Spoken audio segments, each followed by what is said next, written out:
All units, pause for a moment.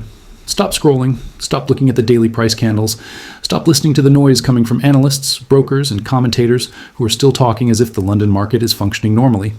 What I'm about to walk you through is not a forecast, not an opinion, and not a theory. It is the opening chapter of a structural failure that has already begun.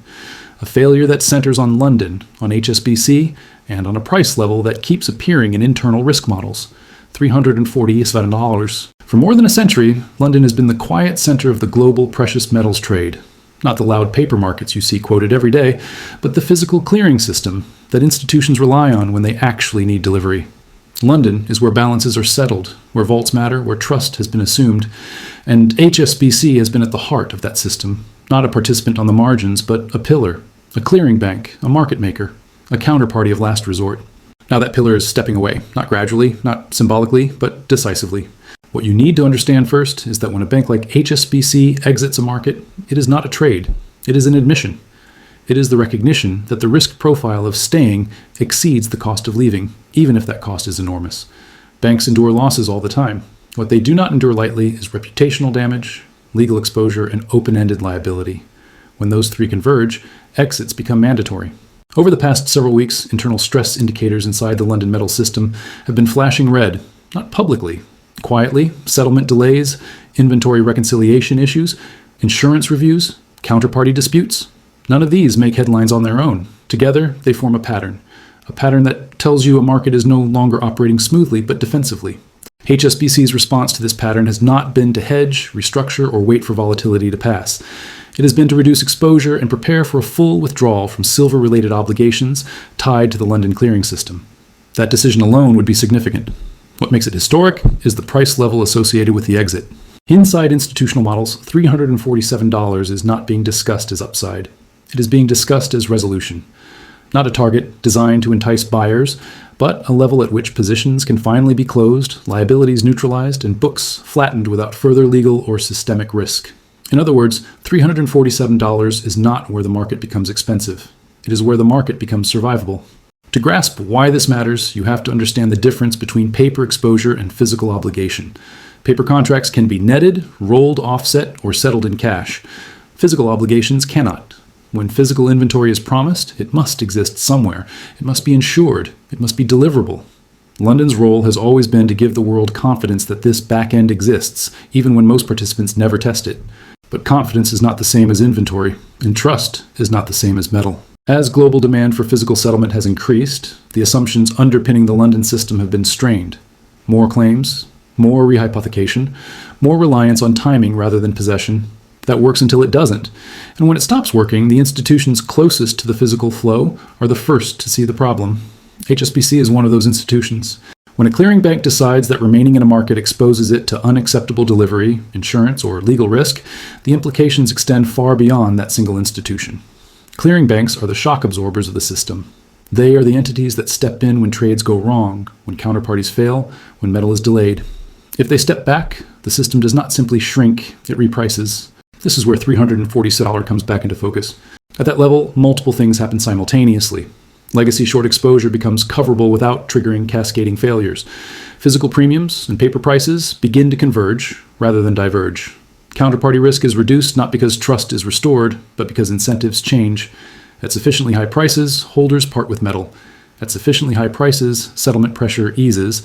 At sufficiently high prices, the system can breathe again. From the outside, this looks like a dramatic price event. From the inside, it looks like damage control. The London market is not collapsing because prices are rising. Prices are rising because the structure supporting the market is under strain. HSBC's exit is not the cause of that strain. It is the confirmation of it. Banks do not walk away from profitable businesses lightly. They walk away when the tail risk is no longer measurable. And here is the part that rarely gets discussed publicly. When a system transitions from a trust-based operation to risk-based operation, retail participants are the last to be informed, not out of malice, but because institutional plumbing moves first. Models update. Insurance terms change. Credit lines adjust. Only later do narratives follow. That is why this moment matters.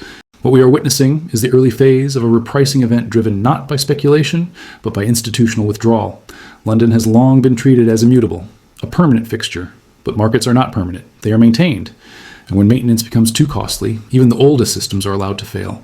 In the next phase of this story, we'll look closely at what HSBC's exit actually means in practical terms, how a clearing withdrawal changes settlement behavior, why physical premiums matter more than spot quotes, and how the 347 level functions as a pressure valve rather than a prediction. For now, understand this. When a systemically important bank prepares to step back from a market it helped build, the move is never about today's price. It is about tomorrow's risk. And when those risks converge around a single number, it tells you where the fault line is. London is standing on it. Let's slow this down and look beneath the headline, because exits like this don't happen in a vacuum.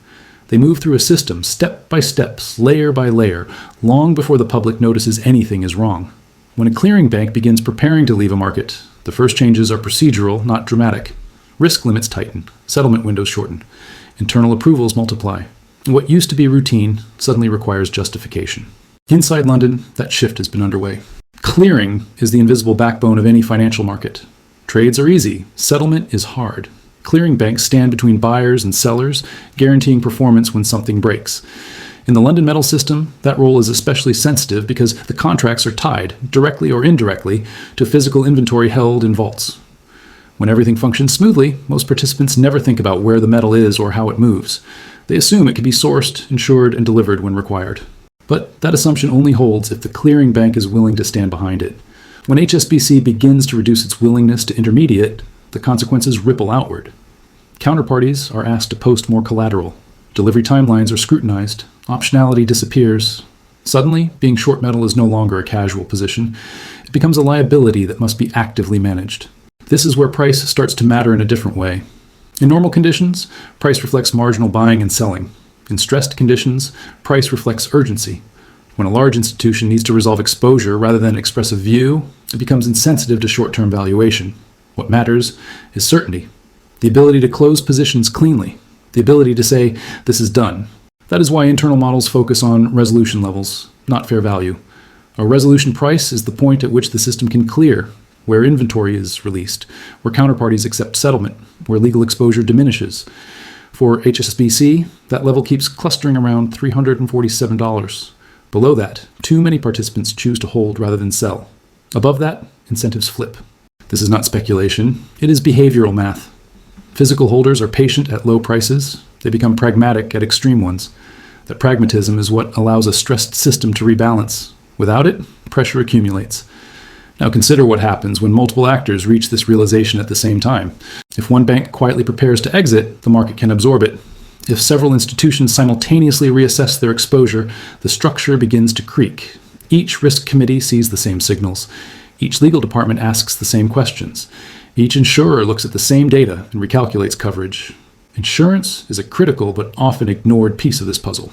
Large derivative exposures tied to physical commodities are typically insured against operational failures, fraud, and extreme market events. That insurance is not a formality, it is a requirement. Without it, capital rules change. Balance sheets come under scrutiny. Regulators step closer. When insurers begin to question whether reported positions align with physical reality, the response is swift. Premiums rise, coverage narrows, renewal terms tighten, in some cases, coverage is withdrawn entirely. At that point, the choice for a bank becomes binary. Exit the exposure or accept regulatory consequences. An exit under those conditions is not strategic, it is defensive. This is why HSBC's withdrawal carries more weight than a hedge fund liquidation or a trading desk loss. Clearing banks operate under a different mandate. They are expected to preserve system stability, not chase returns. When they step back, it signals that stability itself is in question. The London market has long relied on a delicate balance between paper claims and physical availability. Most of the time, that balance is maintained because delivery is rare. Claims are rolled, contracts are netted, metal stays put. Problems arise only when too many participants ask the same question at once. Can you deliver? As physical demand increases, that question becomes more common, and as it does, the gap between paper prices and physical premiums widens. This gap is not theoretical, it is observable. It represents the market's attempt to price counterparty risk. When physical metal trades at a significant premium to paper contracts, it tells you that possession matters more than exposure. It tells you that trust is being repriced. HSBC's models do not ignore this divergence. They incorporate it. They assume that as exit pressure increases, physical premiums will not collapse. They will expand. That expansion is one of the forces pushing resolution prices higher. Now let's talk about timing, because timing is what transforms stress into crisis. Markets can tolerate imbalance for long periods if there is no deadline. Deadlines force action. They compress decisions. They remove optionality. Regulatory reviews, insurance renewals, audit cycles, and delivery windows all introduce time constraints. When those constraints align, behavior changes rapidly. An institution facing multiple fixed dates does not wait for the market to become comfortable. It moves early, aggressively, and with little regard for optics. The priority becomes survival, not reputation. This is how repricing accelerates. Participants who understand what is happening move first. They secure supply, they reduce exposure, they accept higher prices as the cost of certainty. Those who do not understand continue to trade as if liquidity will always be there. This gap in understanding is where volatility is born. It is also where narratives begin to diverge. Public commentary focuses on charts, sentiment, and headlines. Institutional behavior focuses on settlement risk, legal exposure, and balance sheet resilience. By the time these two worlds reconnect, prices have already moved. We are still in the early phase of that disconnect. HSBC's exit is not yet fully visible in public data. It does not need to be. The most important adjustments happen quietly. Contracts restructured, positions reduced, physical sourced, counterparties notified. The visible effects come later. In the next stage, we'll examine how this withdrawal reshapes market behavior more broadly. What happens when London's clearing role weakens? How price discovery shifts when physical availability becomes the constraint? And why the phrase, "what it means for you," is not a marketing hook, but a practical question about access, liquidity, and risk. For now, understand this. Markets do not break suddenly. They bend, then strain, then give way. The bending has already begun. At this stage, it's important to address a misconception that tends to surface whenever markets begin to strain. The idea that price alone resolves everything, that if the number on the screen moves high enough, all problems disappear. In reality, price is only one variable. The more important constraint, especially in metals, is access. Access to what exists, where it exists, and under what terms it can be moved. London's role has never been about discovering price in the way electronic exchanges do. Its role has been about coordinating access, coordinating vaults, custody chains, insurance, transport, and legal title. When that coordination weakens, the market doesn't just reprice, it fragments. This fragmentation is already visible, even if it's subtle. Physical premiums vary dramatically by location. Delivery timelines stretch. Contract terms quietly change. Clauses that once seemed boilerplate suddenly matter. Words like best efforts, subject to availability, or cash equivalent appear more frequently. None of this is accidental. It reflects an environment where certainty is no longer assumed. For institutions trying to reduce exposure, fragmentation complicates exit. Closing a paper position is simple. Securing physical metal in a specific form, at a specific location, on a specific date, is not.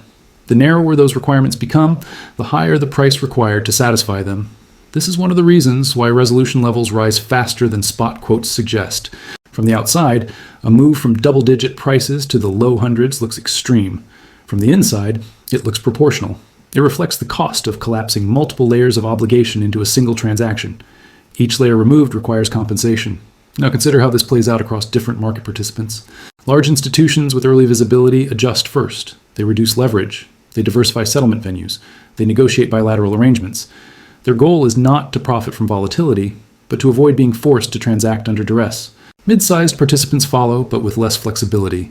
They face higher margins, tighter credit, and reduced optionality.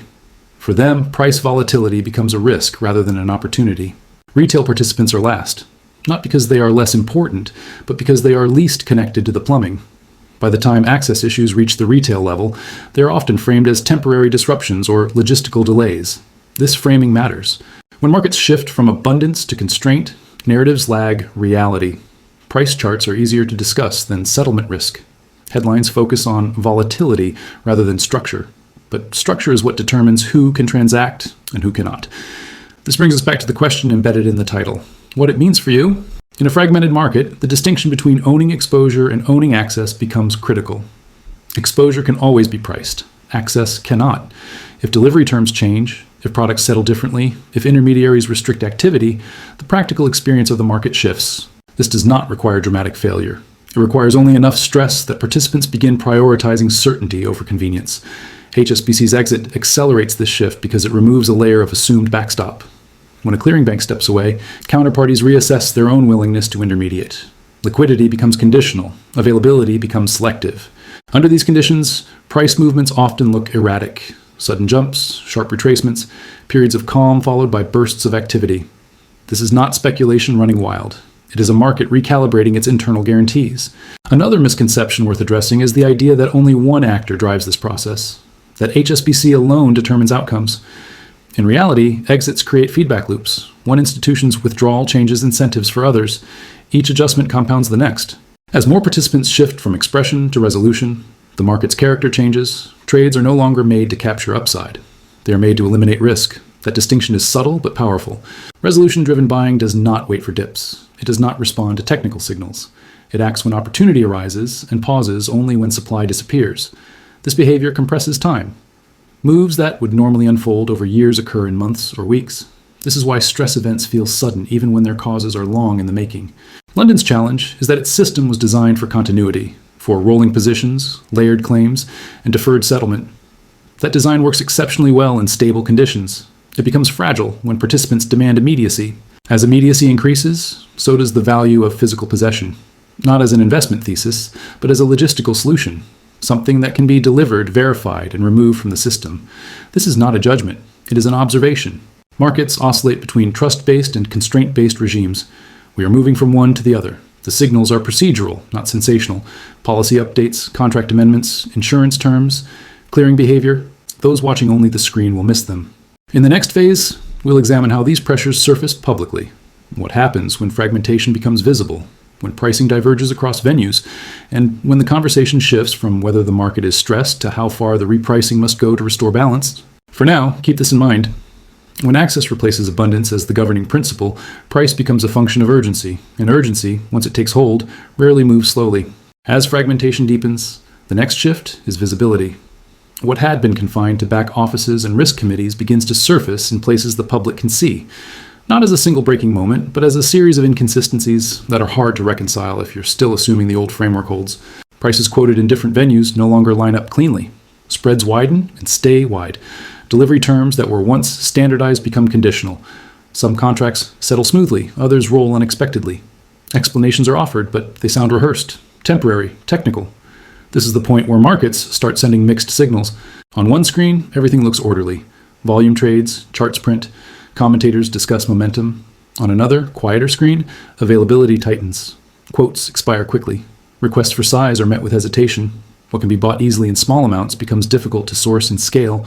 These two realities coexist for a time, and that coexistence confuses participants who rely on surface indicators.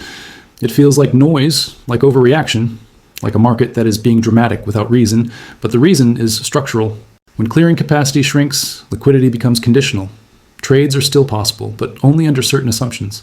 Assumptions about timing, counterparty strength, and the willingness of intermediaries to step in if something goes wrong. As those assumptions weaken, the price required to compensate for uncertainty rises. This is where repricing accelerates. Not because demand suddenly explodes, but because supply becomes selective.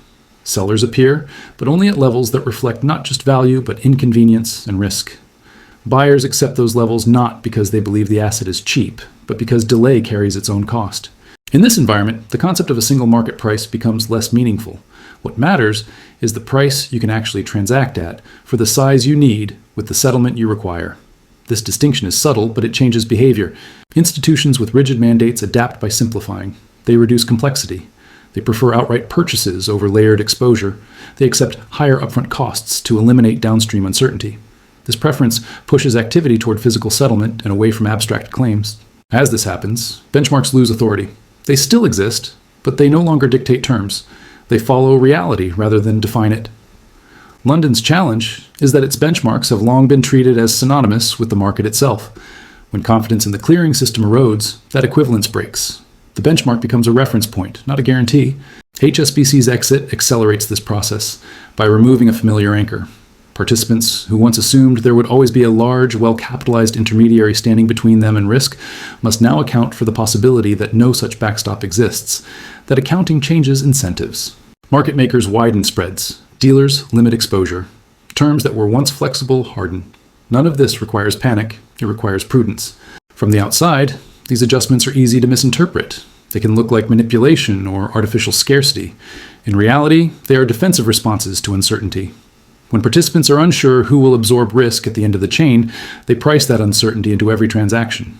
This is how stress becomes self-reinforcing. Higher prices discourage casual selling, which tightens supply further. Tighter supply increases urgency for those who must transact, which pushes prices higher. The loop continues until either supply expands meaningfully or demand resolves. In a market constrained by physical availability and settlement capacity, expansion takes time. Resolution happens faster. This brings us back to the significance of specific price levels. Not as predictions, but as thresholds, points at which behavior changes en masse, where sellers who were previously indifferent become engaged, where buyers who were previously patient become decisive. Levels like $347 matter because they represent a compromise between competing needs, high enough to draw out supply, low enough to be survivable for institutions seeking exit rather than profit. When such a level is approached, activity intensifies, not because everyone agrees on its meaning, but because enough participants recognize its function. Public discourse often misses this nuance. It frames price moves as emotional or speculative, but inside the system, these moves are procedural. They reflect deadlines, obligations, and risk tolerances adjusting in real time. As visibility increases, so does volatility. Headlines multiply, opinions polarize.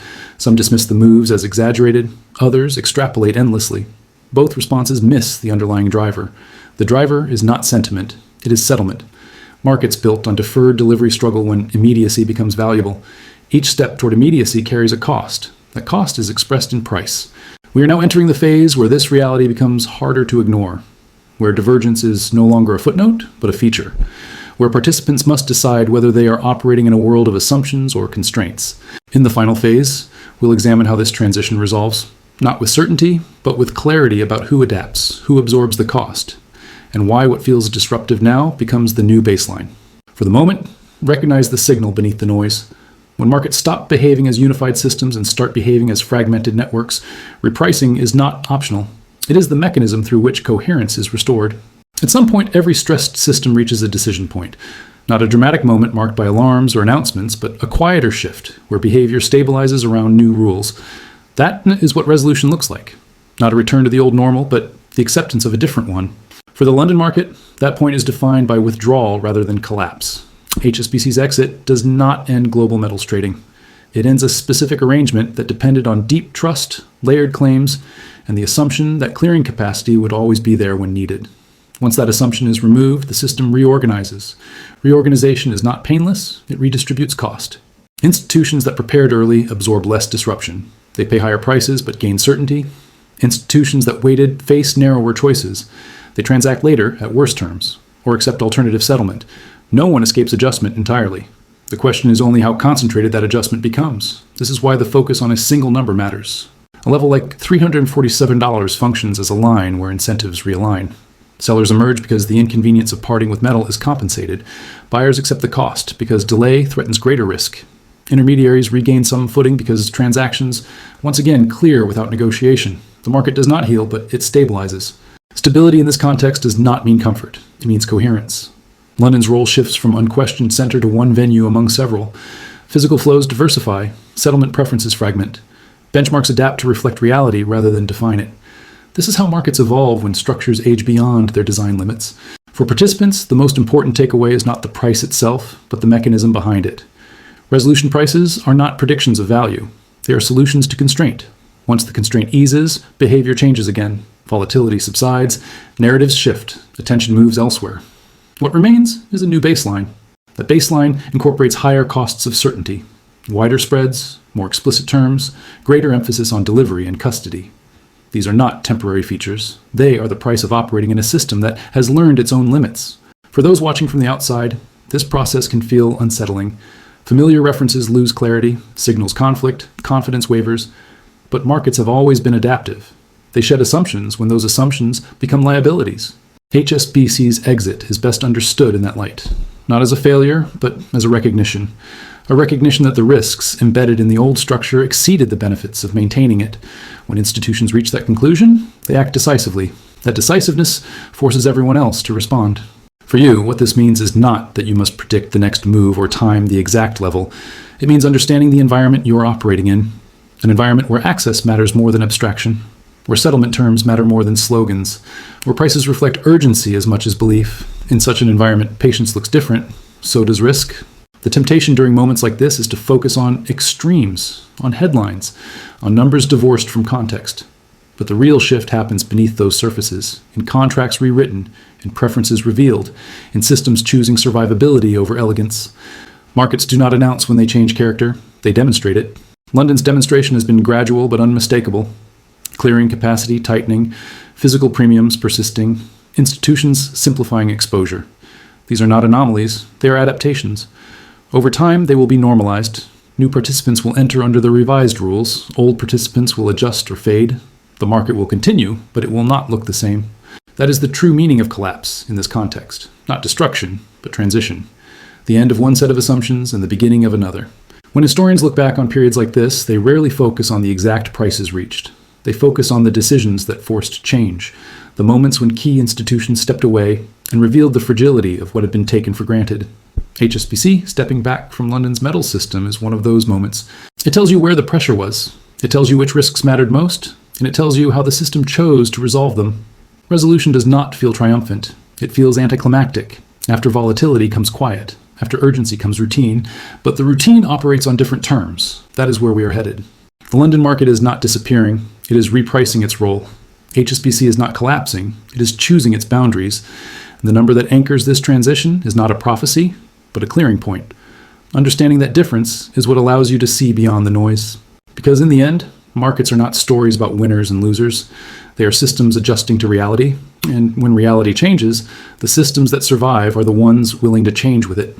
That is what is happening now. And once you see it in those terms, the chaos resolves into structure.